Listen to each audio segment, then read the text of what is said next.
Welcome back, everybody. Let's get after it. 2024 is absolutely wild. Cannibalistic gangs take over Haiti, and you know how I've been warning y'all about not taking planes the last month?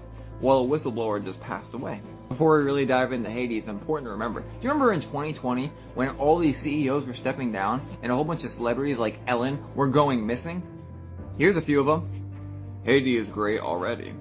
And also the really generous and very heartfelt Clinton Foundation took special interest in Haiti. That's so sweet of them. Anywho, fast forward to now, there's a cannibalistic gang that has taken over Haiti and emptied prison and displaced and unalived up to 15,000 people so far. Pause to read. Now, who's the leader of this gang, you ask? Ex-police force Jimmy. Let's zoom in. By the way, his nickname is Barbecue, and he says that name comes from childhood. But what was on the menu? The leader literally fled the country during this event, and also allegedly he resigned. All this talk of corruptions and all these certain celebrities involved in certain things decide Haiti's great already, and they all go to Haiti. Now back to Boeing and the planes. In January, I warned y'all about the freaking planes. At the time of just this recording, there were about 10 planes that went down. Now there's tens of planes, if not hundreds. I also showed you a few days ago. Fast forward to now, Boeing whistleblower found passed away in the United States, and they're saying that he did it to himself. What? One, this is not a 737 problem, it's a Boeing problem. Well, I'd taken a team of 4 inspectors to Spirit Aerosystems to inspect the 41 section before they sent it to Charleston, and we found 300 defects. Some of them were significant that needed engineering intervention. When I returned to Charleston, my senior manager told me that we had found too many defects, and he was going to take the next trip. So the next trip he went on, he took 2 of my inspectors. And when they got back, they were given accolades for only finding 50 defects. So I pulled that inspector aside and I said, did Spirit really clean up their act that quick? That don't sound right. And she was mad. She said, no. Said the 2 inspectors were given 2 hours to inspect the whole 41 section, and they were kicked off the airplane. And if you believe in the coincidence of numbers, it was 1233 at 33%, and I actually saw it at 333 in the video. Anyways, what are y'all's thoughts? All right, so the whole Haiti is a great place campaign was something that was kicked off while Trump was president, whenever it was reported that he had, in confidence, said something along the lines of Haiti is an asshole country. We're still in the first 3 minutes, so I'm going to watch my language, but you get what I'm saying. And so that campaign was just a pushback against what Trump supposedly said, even though it was never proven that he did say that. The fella that he's talking about there that's running things over in Haiti right now, this gang leader named Barbecue, got his name like that from cannibalism. Pretty rough dude. Dude, the Boeing whistleblower just turned up not alive. You know how Boeing's planes have been falling apart mid-air for the last year, like doors coming off, tires falling off mid-flight? Well, it turns out that this guy, John Barnett, who spent almost a decade as the quality manager for a plant making the 787 Dreamliner, one of the problem childs of Boeing, well, he retired in 2017, and he's been taking legal action against them ever since. He's been alleging things like when a plane isn't getting built fast enough, they'll tell their dudes just to go and get scrap from the scrap bin, like broken parts and parts that didn't pass inspection, just slap them on there so the plane gets done in time. He also claimed that up to 1/4 of the oxygen masks would fail if actually deployed, plus a number of other allegations that Boeing obviously denied. And then he wound up not alive in his truck in a car park on the 9th of March from a, quote, self-inflicted wound. But the spooky part is what he did right before that happened. Because see, this legal battle's been going on for years now. But just this last week, he gave a formal deposition in which he was questioned by Boeing's lawyers. So Boeing's lawyers just asked him a whole bunch of questions under oath about what he knows. And then that same week, he turns out to not know anything anymore. Right before he was due to undergo further questioning on Saturday. So what did they find out that he found out that now we're not going to find out? I mean, allegedly, obviously. If it was like an accidental death, like a car crash or something, you might be able to go coincidence. But like, who fights a legal battle for years and years and years, and then the year when Boeing's problems are all coming to light and proving you right, then you decide to off yourself, like once like the world is like totally turning to your side, then you're over it and you're gonna just quit? I mean, really? So I don't know what's going on, but puts on Boeing. Sounds to me like the fella got Clintoned. Nobody will convince me otherwise. That's highly suspicious, and it's the same story we hear over and over and over again. Right before someone makes it to court, they get silenced. Did it to themselves, which makes no sense ever in any of these cases. Alors, tu fais bon maçon, hein, Pascal, hein? Ok,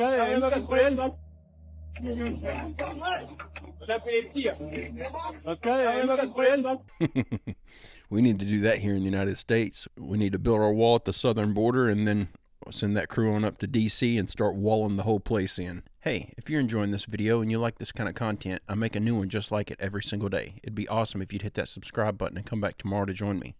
Y'all are gonna want to hear what the Pentagon just said and released about UFOs. But first, this was just caught in New Mexico. You can see a jet trailing these 3 UFOs. I'm gonna let you hear the volume with it.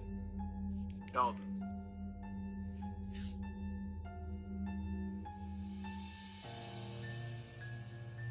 Dalton, are you seeing this? Bro, my heart just sank.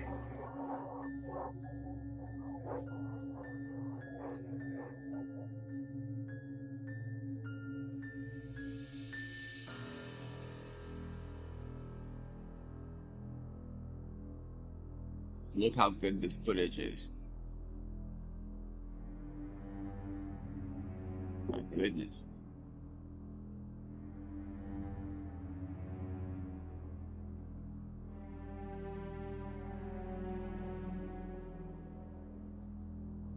Hear that hum? Before I hear Project BB in the comments, this technology has been around for thousands of years and was reverse engineered decades ago. And I myself have been followed by these things. So do you think that was Project BB too? Anyways, Pentagon UFO report finds no alien evidence. If the US won't fess up, other nations will, experts warn. I want y'all to notice how they say there's no evidence after years of putting evidence on the news. And all the classified Congress meetings that people were not allowed to see on this topic. And while they say they don't exist, a guy caught them on live television. Okay, left or right, there's a UFO that flies across the screen here. I'm gonna see if this picks it up on camera. This is crazy.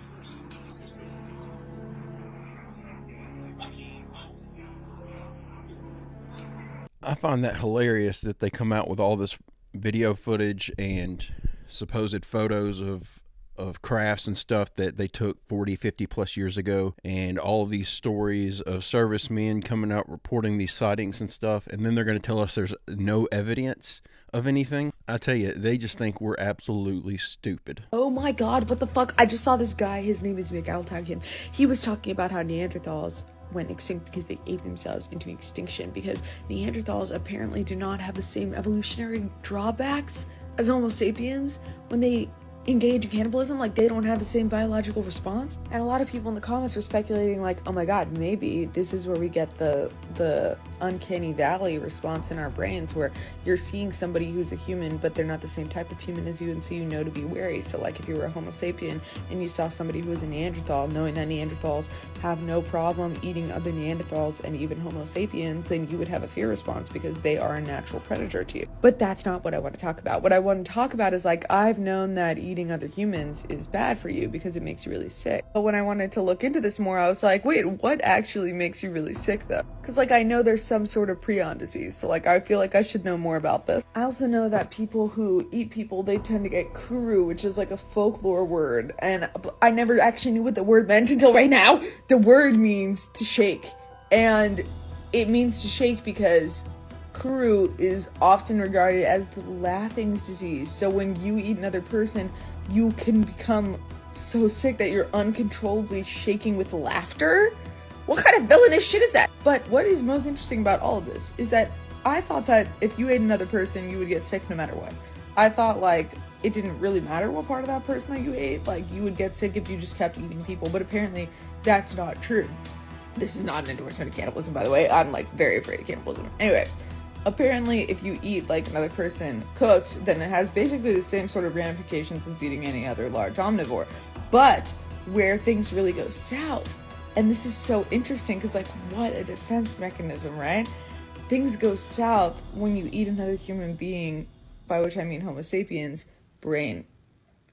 The brain is what makes you sick. When you eat somebody else's brain, it starts to slowly debilitate you to the point that you can't take in any other nutrients at all.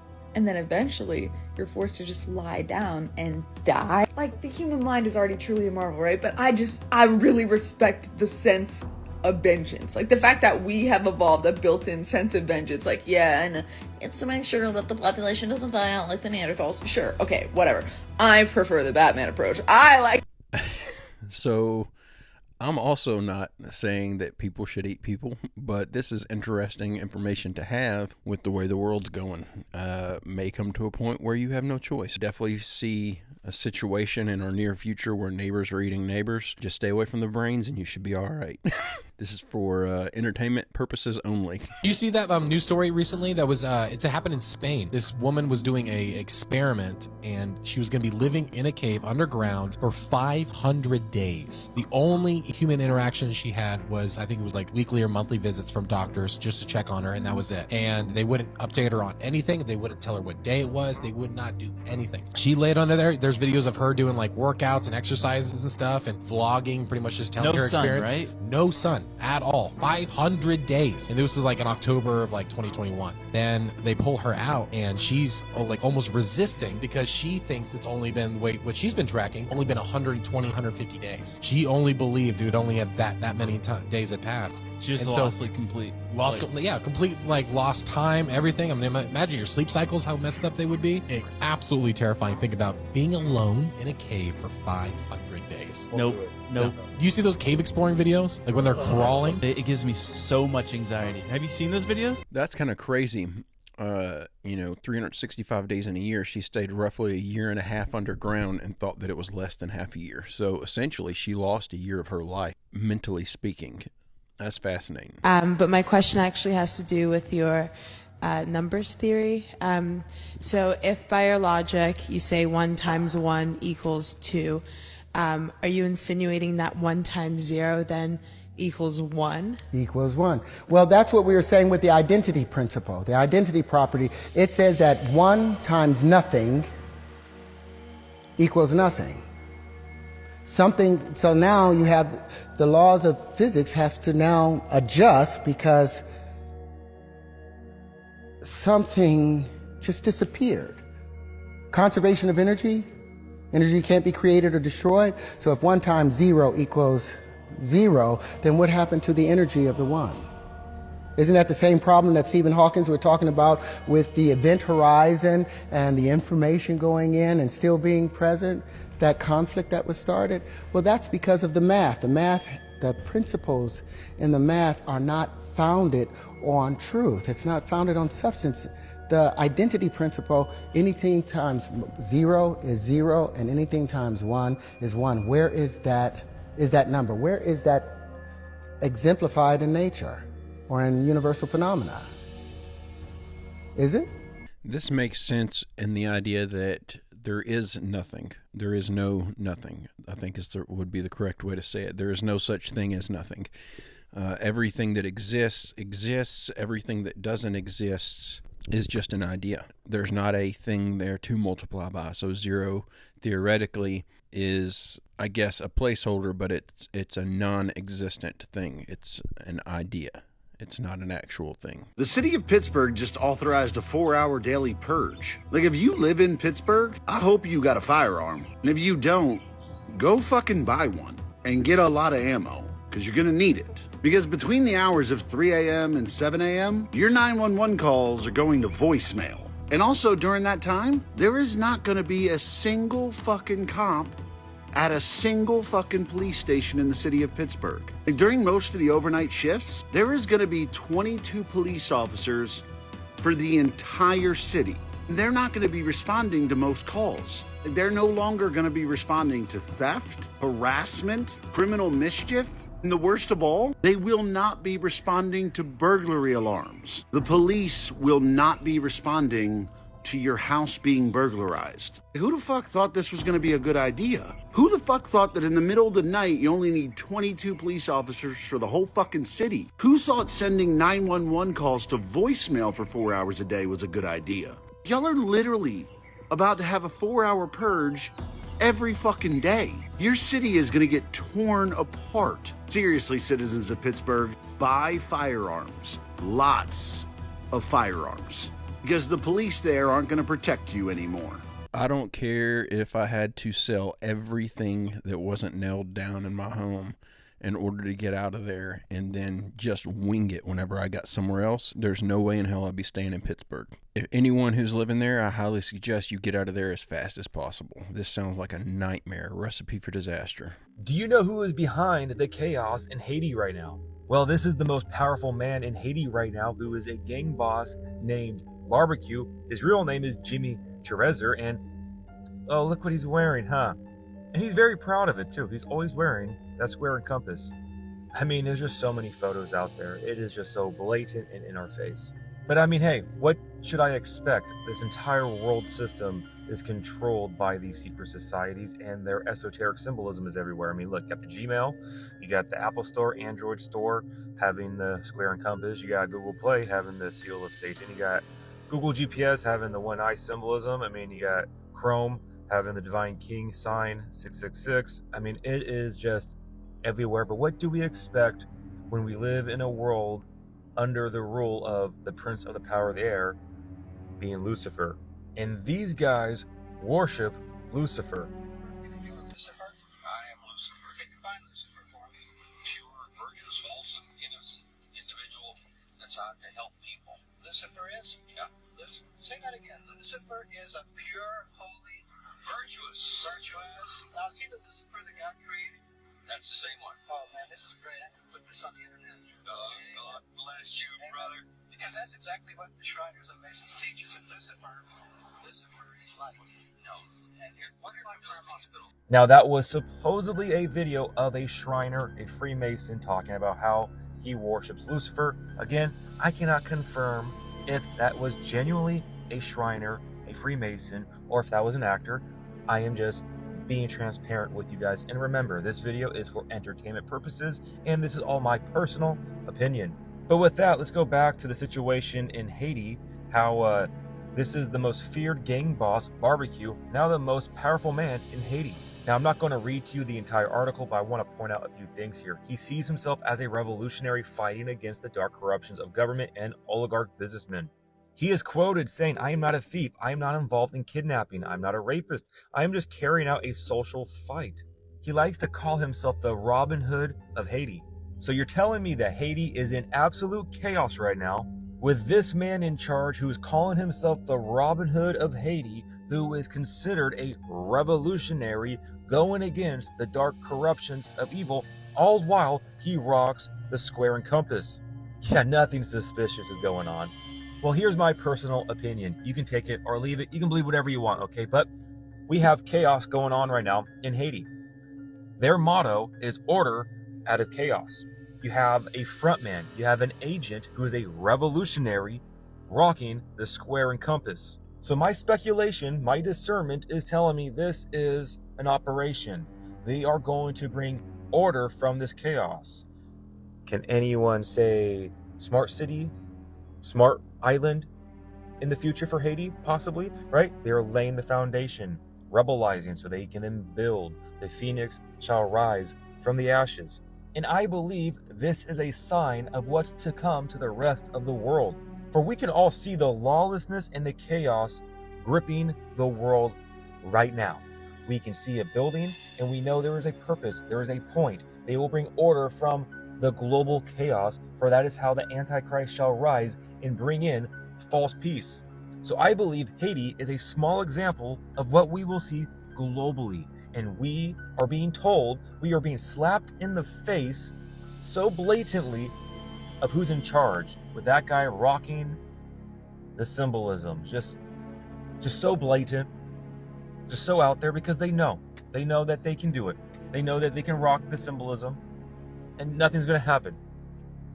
It's unbelievable. But again, this is all my personal opinion. It's all speculation. You can take it or leave it.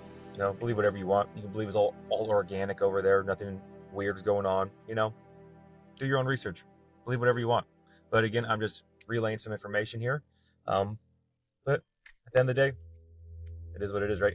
Love you guys all so much. God bless, and remember, the just shall live by faith. This guy brings up a really good point. It would make sense that this is some sort of a psyop, or like, you know, if the U.S. government or another foreign government was involved, it definitely makes sense that they would be destroying Haiti and then they're going to try to turn it into one of those smart cities. All I know is it's terrifying to see what's going on there, and heartbreaking to see what the people that live in that area that are just trying to live their daily lives are having to go through right now. And I honestly don't know enough about it to know whether or not they're better off with this gang activity or with their own actual government. So this is just another one of those bad situations. We're going to have to wait and see how it plays out. I want you all to write this down for later, because don't just take what I'm saying and say it's infotainment, it's really interesting, that's a bunch of BS after you leave this. Look this stuff up. This stuff is going to give you something to go by. There's a place outside of Abu Sir, near the old city of Memphis in Egypt, and it's called Zayat El Aryan. Zayat El Aryan. This place has been guarded since the 1950s. It's heavily guarded by foreign militaries, our guys. And in that area, this is the last known picture that came out of this unfinished, magnificent, incredible area of an unfinished pyramid in 1950s. It's got an underground subterranean complex the size of New York City. Aircraft can come and go without being seen. It is Egypt's Area 51, and what I'm told, and I've had this confirmed from many places, there's a real live Stargate in there, like SG-1. You know, we've heard about these Stargates on shows like Star Trek with the transporter, Stargate SG-1. Well, they're real. Look it up. Look what it says about that place in the conspiracies. But here's an interesting one. If you go over to the area of Abydos, there's a fascinating temple there. We find up on the wall, we find this relief that looks like we find helicopters, planes, submarines, tanks. Do you guys see it? That's quite a claim that there's an active Stargate here on the planet. I don't know. I'm going to need a little bit more evidence than Google the conspiracies. I have a conspiracy theory. I think everything that the government tells you is so bad for you is actually good for you. How come they don't give a shit that all of our food is sprayed with glyphosate, that we eat high fructose corn syrup, there's mercury in fish? So what I'm saying is they literally push us to do things that are directly unhealthy, but for some reason there is like a black box warning on tanning beds, and they're so crazy about making us wear sunscreen. We've never used more sunscreen in the history of humanity, and we have more skin cancer in the history of humanity because sunscreen gives you cancer, not the good kind. You can use zinc oxide and titanium dioxide. The chemical sunscreens are the ones that soak into your skin and they legitimately give you cancer.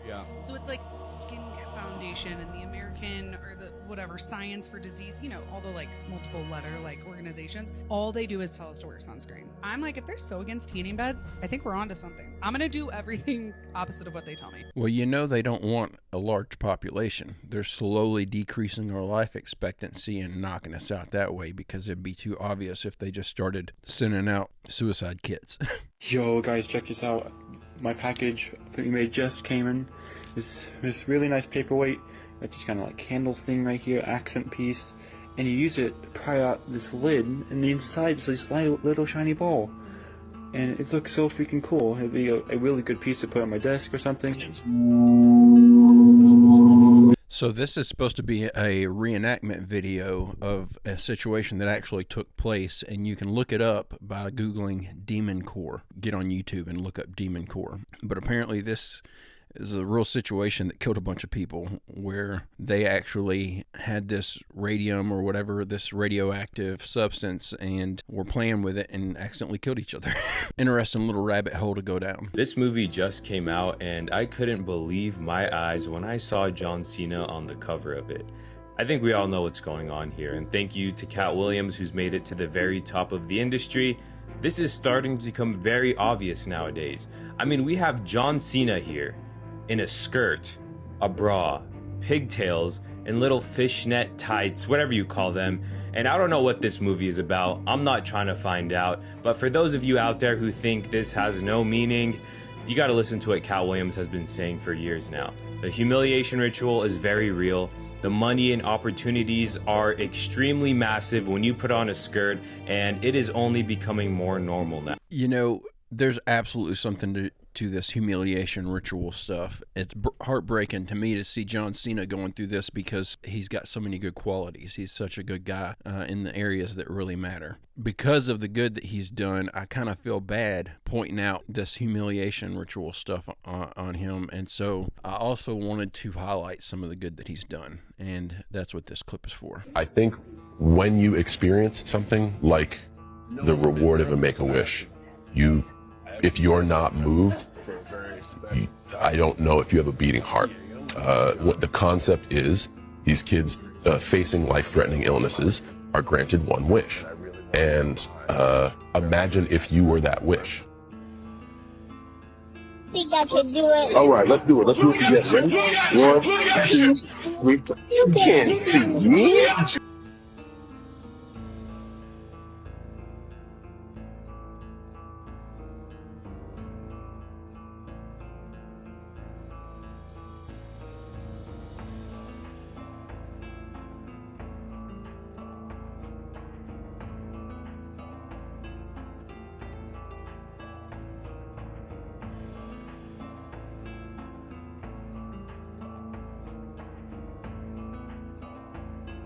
And there you go. Where it matters, this man has a heart. And so for that reason, I'm a huge John Cena fan. I don't care anything about wrestling. I'm not a huge fan of just everything that he does. I liked the Peacemaker series on HBO, and I thought that was pretty funny. This right here is specifically why I'm such a huge John Cena fan. I'm a fan of the man, and so it just breaks my heart to see him going through this humiliation ritual stuff. But I think that last clip we watched was beautiful, and I'm going to leave it there on a good note this time and go ahead and end the video right there. I hope you guys all like these clips that we watched together today. I'll be back tomorrow with another video. I hope you come back to join me. I hope everybody has a great, safe, fantastic rest of your Tuesday, and I will see you tomorrow.